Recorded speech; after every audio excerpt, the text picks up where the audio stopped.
Ladies and gentlemen, welcome back to another episode of the Working in Hockey podcast. Today, I'm super excited to be joined by Danielle Bain, somebody who's definitely been working in hockey lately between TSN's trade deadline coverage, being in Milan for the Winter Olympics. Danielle, thanks so much for joining me here today.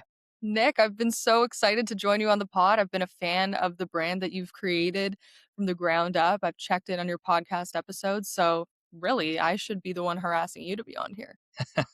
Well, I will take the I will give you thanks there, but I'm super excited to dive into your career, your journey here, Danielle, and most importantly, I think pretty topical here. I mentioned it off the top there. You got to be featured on some of TSN's Trade Center coverage about a week ago now. As a Canadian girl growing up wanting to work in sports, I would have to imagine that was a pretty cool moment for yourself there. 100% you nailed it. It was so crazy because I got this job in October, so I've had some months to kind of ease in, learn the role, everything like that.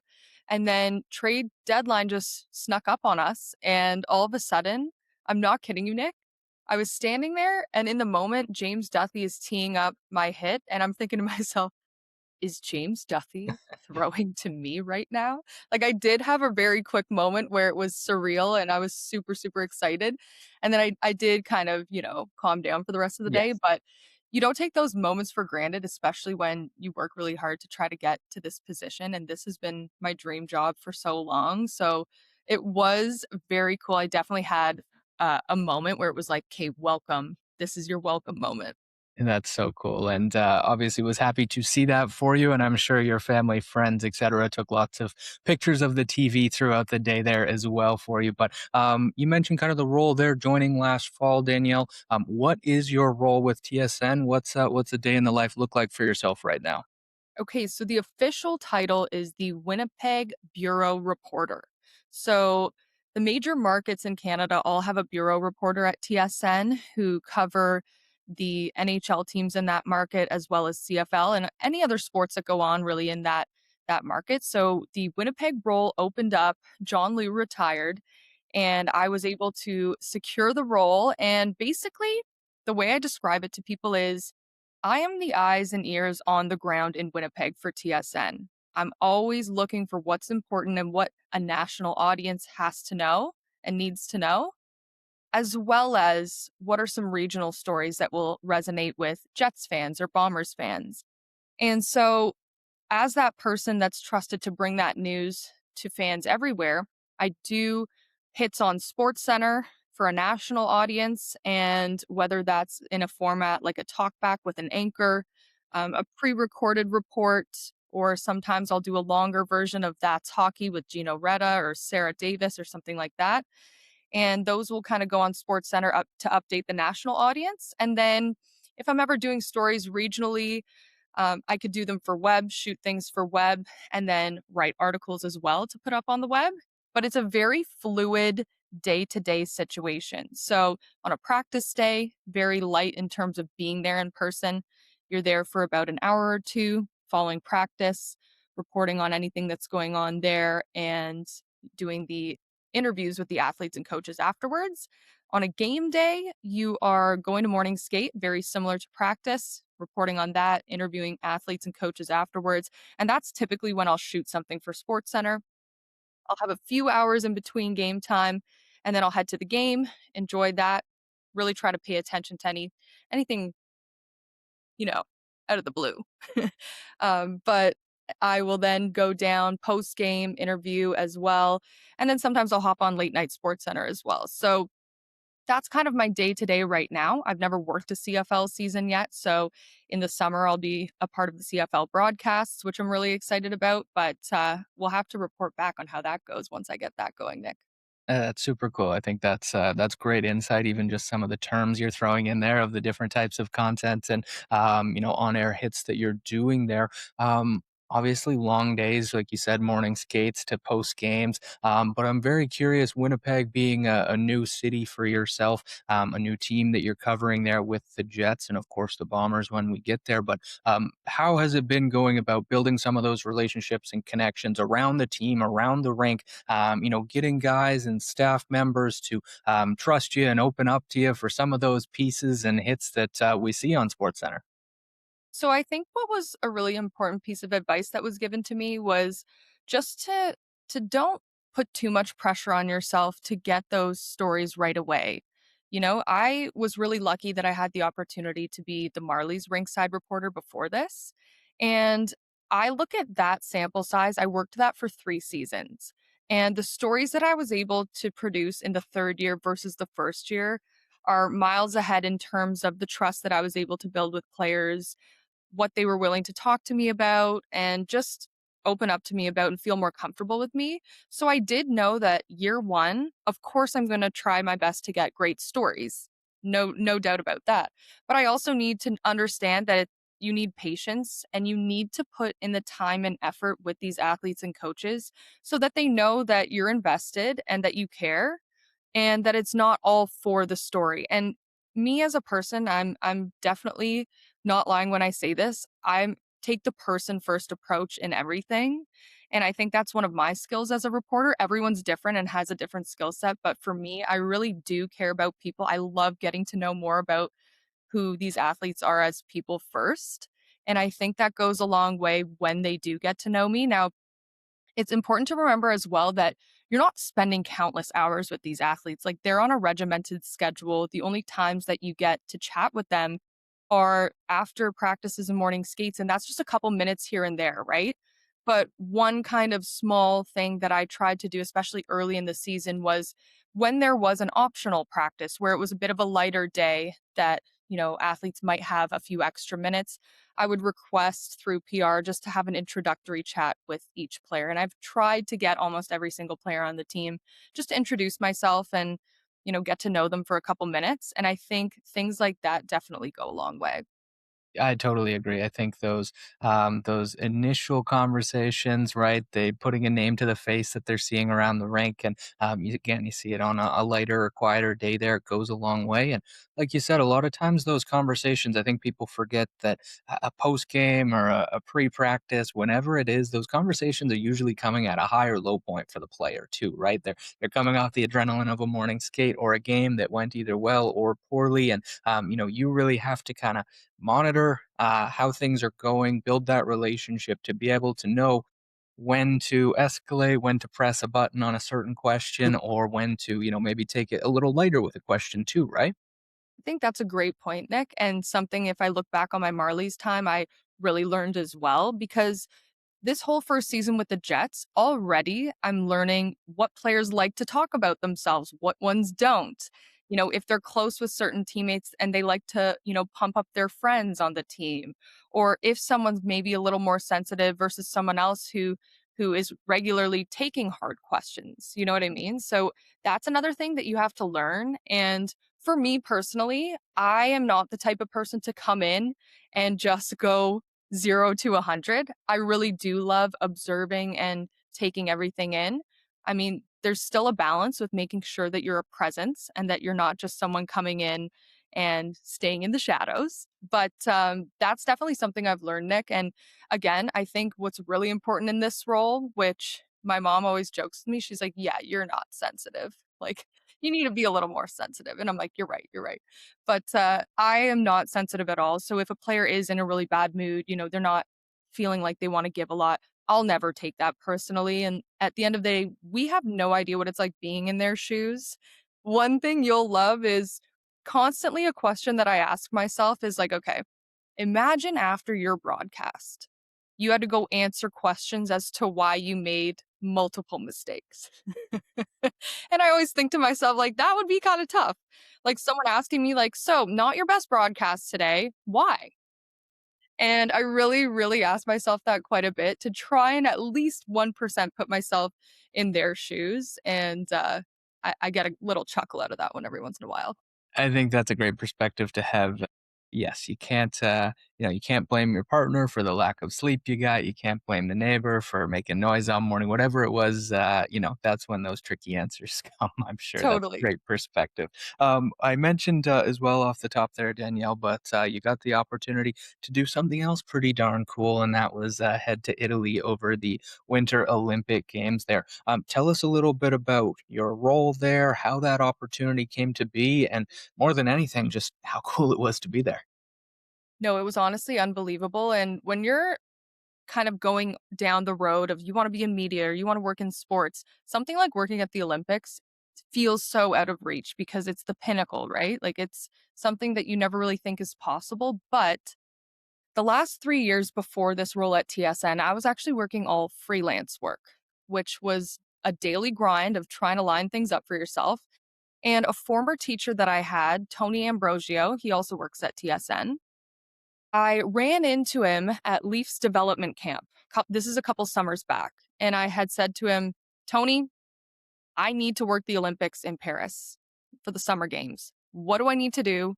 Who do I need to talk to?" And this is where, Nick, I say it's so important to speak things into the universe because there's no, if Tony's like, you know what, Danielle, I have no idea. I have no contacts for you, but like, keep pushing. What's the harm in that? You know what I mean? But I caught him on a perfect day because he told me, listen, this woman at OBS, which is Olympic Broadcast Services, reached out to me just yesterday asking me to work, but I already committed to working with NBC. Do you want her email? He says, I don't know her at all personally, but I have no problem giving you her email. I said, that would be great. So I cold emailed this woman, just sharing my interest in wanting to work for them. And she set up a call with me. And I thought, is this a connecting call or is this an interview? But I should be prepared in case it's an interview. Foreshadow, it was an interview, Nick. So I chatted with her, and the role was a reporter producer for highlight packages across all sports. And she had asked me, have you done this before? And I said, in school. So, but I somehow convinced her, I don't know how I did it, to give me a chance. And she signed me on to be a reporter producer in the Paris games. So I went 2 summers ago. It was an unbelievable experience. It's a daily grind. So you work every single day, 10 hours a day. And I was doing a lot of various team sports, soccer, handball, volleyball, a bunch of different sports, producing highlight packages and voicing them and things like that. And because it went well, they invited me back this year for the Milan games. And I was mostly doing alpine skiing, actually, which is super fun. Of course, hockey is, the sport that I grew up playing and it's my favorite sport, but it is so nice to discover other stories through other sports. And it was an amazing experience. I was mostly in the broadcast center, but I was able to catch a couple of hockey games as a fan, and I gotta say, the environment was crazy, but that's how it all came to be. That's super cool. I think that's obviously such a unique experience, and to be able to do it in Paris and Italy, of course, now as well. I think that's things that you'll take with you forever. Like you said, it's you don't know, or if you don't ask, the answer is always no, right? Absolutely, and the Olympics as well, which is important for people to note, the experience, no matter what your job is, if you have an opportunity to work in Olympics, it's really important, and it speaks volumes to your character because, like I said, it's a really big grind. I think this contract I just did was 24 straight days. But you're in the trenches with everyone. Everyone's going through the same thing, and there's a lot of problem solving, there's a lot of turning things around really quickly and literally battling together to get things done. And what I learned talking to one of my mentors, who is one of my bosses now, is he was really impressed with the opportunity that I had and that things went really well working the Olympics. So if anyone ever has a chance to work one of the games, absolutely do it no matter what the role is.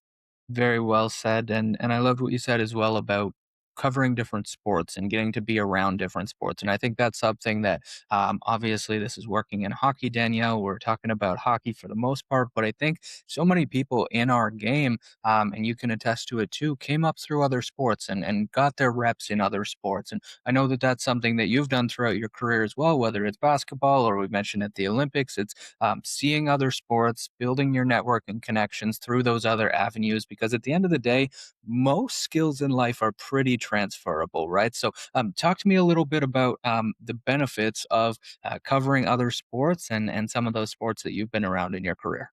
Absolutely. Nick, you took the words out of my mouth. I was going to say so many skills that I learned working for the Marlies as their rinkside reporter were so transferable to my work with the Scarborough Shooting Stars in the Canadian Elite Basketball League. And I would have never gotten that opportunity unless I had worked with the Marlies. And I remember one of my former teachers asked me to come speak to his class at TMU, and it was about breaking into the industry. And at that point, I had not worked any other sports other than hockey, and I mostly did news earlier on in my career. And one of the other guest speakers was Warren Ward, who was the color commentator for the Scarborough Shooting Stars. And at the end of the class, he came up to me. He said, "Hey, do you have any interest in doing basketball?" I said, "Absolutely. I actually love basketball." So he suggested me for the role, and that's how it kind of all unfolded in that realm. Again, key here is things always happen through other people and making connections, which I know you're so passionate about. So anyone who is listening to this, that's obviously always going to be one of the biggest takeaways. But back to your original question, transferring skills into other sports. When you're a reporter and in my position, what it always comes down to is what are the best stories? And as I mentioned to you, having that person first approach and digging for more than this person just being an athlete, I think really comes through in my storytelling. And that's something I wanted to bring to the Scarborough Shooting Stars. And I have to say as well, working in a league that's just up and coming, you have so much access to the players. The relationship building portion is so much easier to do because you're around them more. You have the ability to just walk right up to them at shoot around, talk to them at any time. So those skills are really easy to develop when you are in a younger league. And so I would say just having those skills, learning them through the Marlies, transferring them over to the Scarborough Shooting Stars, it really opened my eyes to what you said. You can really take this to any sport. Absolutely, and I think, just to build off that, it goes for any skill too, right? Whether it's sales, whether it's marketing, whether it's being a reporter, whether it's yapping on a podcast like I am. I think a lot of those things are just so transferable across sports, and again, some of the best people in the game of hockey today came from soccer or basketball or the business world. There's general managers and coaches that came from law school and Deloitte and KPMG and on I could go, but we'll save that for another episode. You've mentioned the Marlies a couple times, Danielle. I also know you did a number of games with the Toronto Maple Leafs as the in arena host there. Being the mecca of hockey, being one of, if not the most recognizable names, teams, logos, brands in the sport. What was that experience like? How cool was it to be at Scotiabank there, being there for the blue and white? It's definitely not lost on me how unbelievable the opportunities that I was given are. And I do have to shout out MLSE for sure because they truly gave me my start in sports and gave me that chance to grow. And I'm so grateful for that. I think it's important to tell you how it all came to be. So I was a Please. news reporter in Ottawa at the time. I started in Thunder Bay as a video journalist, then moved on to Ottawa and was news anchoring a radio kind of just, 680 News in Toronto?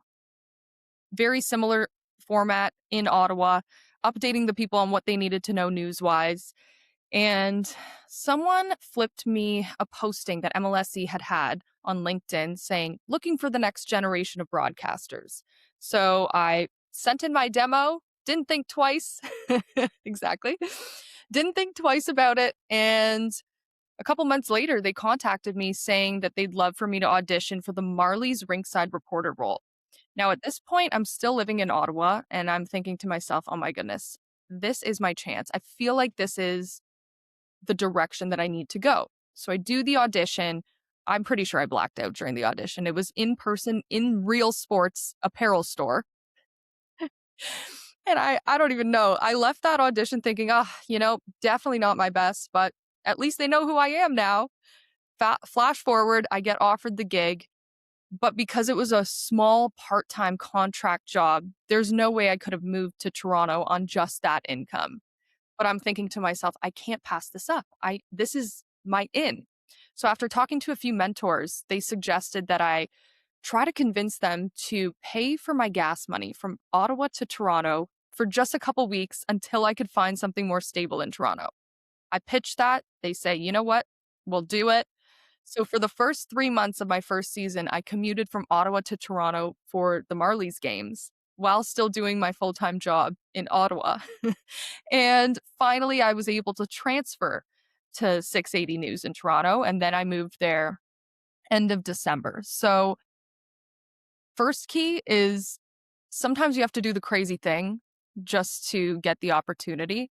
I think a lot of people might not have gone that route, but I do need to shout out my mentors for suggesting that because sometimes you never know unless you ask, like we said. So I get that opportunity. And MLSC also let me know, listen, we can't promise you work, but we'll definitely keep you in mind if anything else comes up.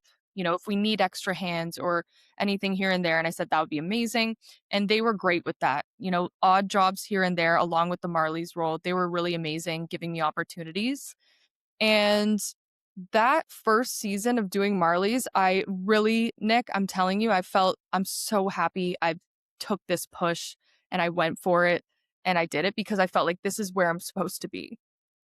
And, to your original question again, the feeling of being part of that organization was just unbelievable. Yes, I started in the minors, but as I built over the years there, they trusted me with more responsibility. And then when Danielle Emanuel, who's been the in arena host for years and does such an amazing job, she went on mat leave for her second child, and I was able to step in and fill the role while she was out. And again, like, you never think these moments are gonna happen, so when they do, you're standing there thinking, "How am I speaking to 25,000 fans in Scotiabank Arena right now, and they're actually listening to me? This is crazy." They're cheering, they're not They're booing? cheering? Um, so it was definitely an unbelievable roller coaster, so many amazing moments, so many opportunities, and I'm just so grateful that I had that opportunity. I think that's a fabulous story, and thank you for sharing the decision to drive from Ottawa to Toronto. Like you said, I think not a lot of people would make that decision, but it very much worked out and in pretty quick fashion, right? And I think it speaks to resiliency and taking advantage of the opportunities and the cards you get dealt in the industry, right? You mentioned there, you started with the minor pro team, the Marlies, and ended up in the big leagues with an opportunity as well. And one other thing that I don't touch on too often, so I'm glad it kind of came up here, Danielle, is so far we have touched on Toronto, Waterloo, Scarborough, Winnipeg, Thunder Bay, Ottawa. I don't think I said Ottawa, 6 different places. I think a lot of times people, especially in Ontario, can get hung up on, I want to work for the Leafs or the Jays. Or in New York, I hear it a lot here of, I want to work for the Rangers.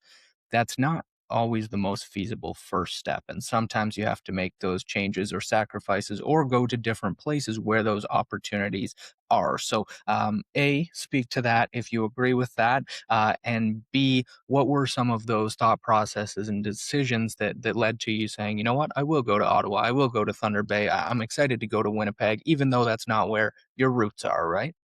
No, that's a great point. And I think what's important to note that you and I talked a bit about off camera is that every path is so different. And I think that that's something everyone has to understand. You can't go to someone and say, what are the exact steps that I need to take to get this job? Where in other different types of, work paths, there actually are plans that are laid out in front of you to get there, right? So I think that's a really tough thing to know coming into this industry. My teachers and mentors said that kind of the old age way was you go out to a smaller market wherever you can get your first on air opportunity and you just build from there. Whereas I do know a lot of other people who are on air now didn't take that route. They weren't willing to move away, which is so fine, but they found other ways to get themselves a shot on air, which is, maybe they made their own series on Instagram and started building socially, right? Or maybe it's that they started behind the scenes somewhere in Toronto and then worked their way up to get a shot. I took the approach where I knew I was going to get reps right away on the air. And that first opportunity was as a news reporter in Thunder Bay. I had never been to Thunder Bay before I moved there. I didn't really know anything about that wonderful place, but I did feel that I had the ability to keep moving up. And I was never that person where the second I got to a place, I was scheming trying to get out. I just really believed that the universe would fall into place and that when I felt ready, the opportunities would come. And again, the opportunities don't just fall in your lap. You have to make the opportunities. But I just kind of felt like I'm never going to be gone forever. So I did that move out to Thunder Bay. I actually only stayed in Thunder Bay for 4 months. That was not the plan. I thought I would be there for at least a year or so, but the opportunity came calling in Ottawa. And this one's key as well. So in Thunder Bay, I was a video journalist on their television news channel. The job in Ottawa was a radio anchor position. I didn't want to necessarily move to radio and go off television, but a mentor of mine had said, listen, the radio station in Ottawa is owned by Rogers. They have a Rogers TV channel in Ottawa. It is all volunteer, but they cover local sports, and you can get your reps there if you're willing. And I said, oh, okay, amazing. So I took that Ottawa opportunity, worked Monday to Friday radio, and then I would volunteer on the weekends doing ultimate frisbee, girls football, Ottawa 67s. So I did start to build my demo through local sports. And then that's how I ended up getting the opportunity with the Marlies, I think, because I had those examples on my demo. For me, I'm also that type of person where I'm quite content anywhere I live as long as I'm happy with what I'm doing, right? So I think everyone's different. Not everyone is going to feel comfortable moving away somewhere that they've never been before. I totally get that. But if you are, you need to go to where the opportunities are.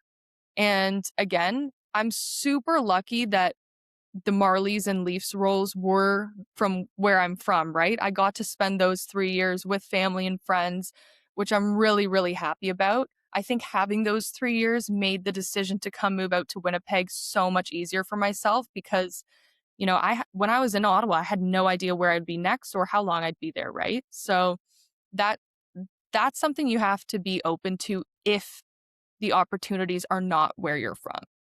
I think that's very well said, and, I would love to find the videos of Danielle calling ultimate frisbee games someday, but I think what you said there is very spot on, and we had, a prior guest, the COO of the Columbus Blue Jackets said he hates the term career ladder because a ladder is straight and narrow, and it's actually a career staircase that sometimes you end up in a different state or province, and you go up and you go down, and you take a part-time role or a freelance role, and then you get a full-time, and then it's all over the place, right? And I think that that Agree rings more. true in any path or any career within sports. And you're a phenomenal speaker. Sometimes that comes naturally. As I stumble through my words there, it didn't come naturally to me. I'd be curious what sort of advice you were given in terms of presenting and speaking on camera. Are there people that you maybe work with or who have helped identify things for you to improve or work on? And I know the biggest thing is just reps, but beyond reps, what have been some of the learnings for on camera presentation?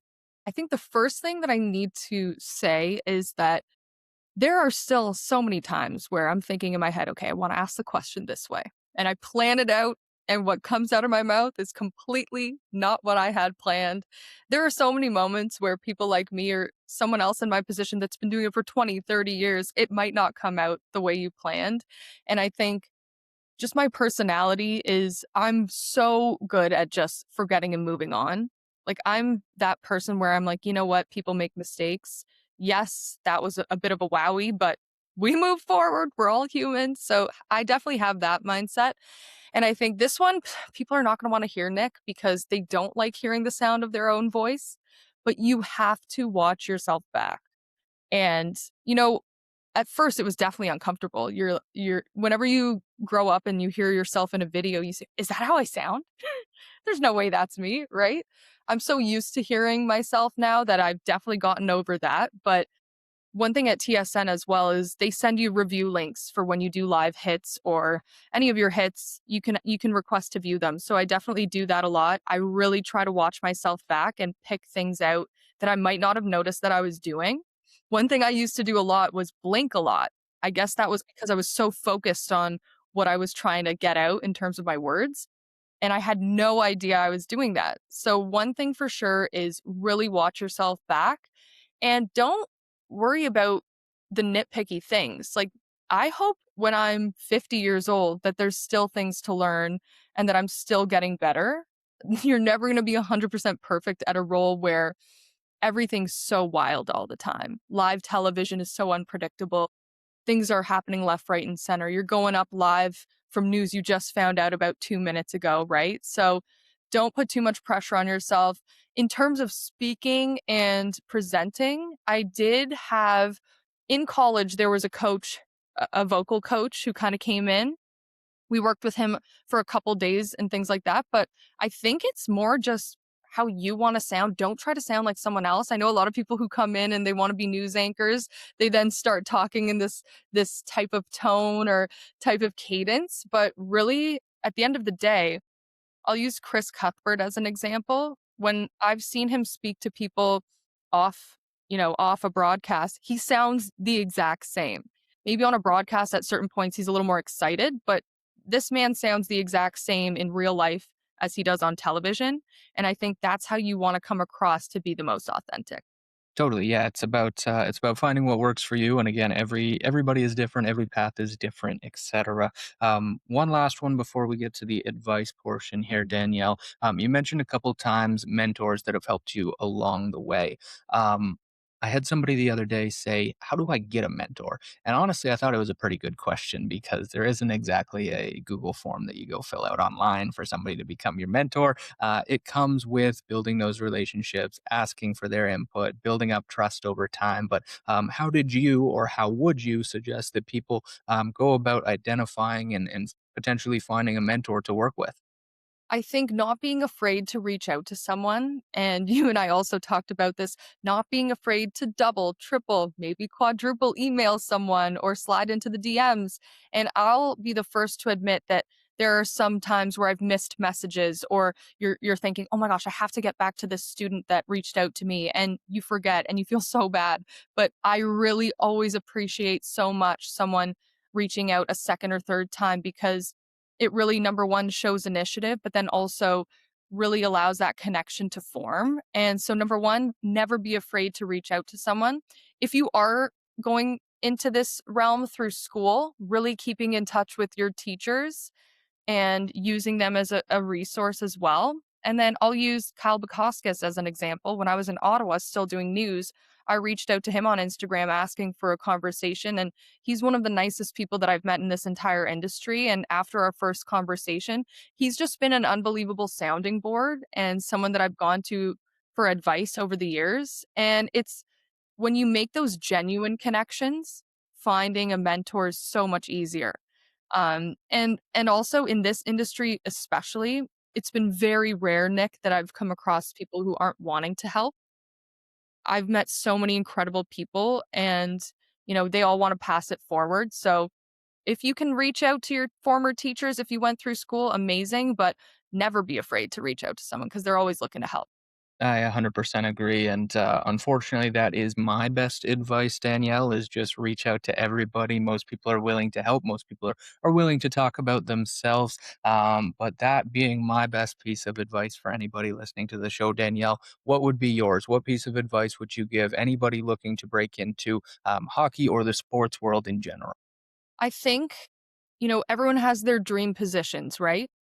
My dream position might not have been news anchor, talking about the trucker protests in Ottawa, right? Like that might have not been my dream, but every if I look at my path, every single opportunity that I've had has been useful in some way. Even if at the moment I thought, how is this going to be useful to me when I'm trying to get my dream role? I'll use this example. When I started with MLSC, I was working as the Marlies ringside reporter, but as I mentioned, they would try to get me other opportunities as well. One of those was helping out with Leafs scrums. So I would hold the Leafs microphone, those scrums that you see up on YouTube.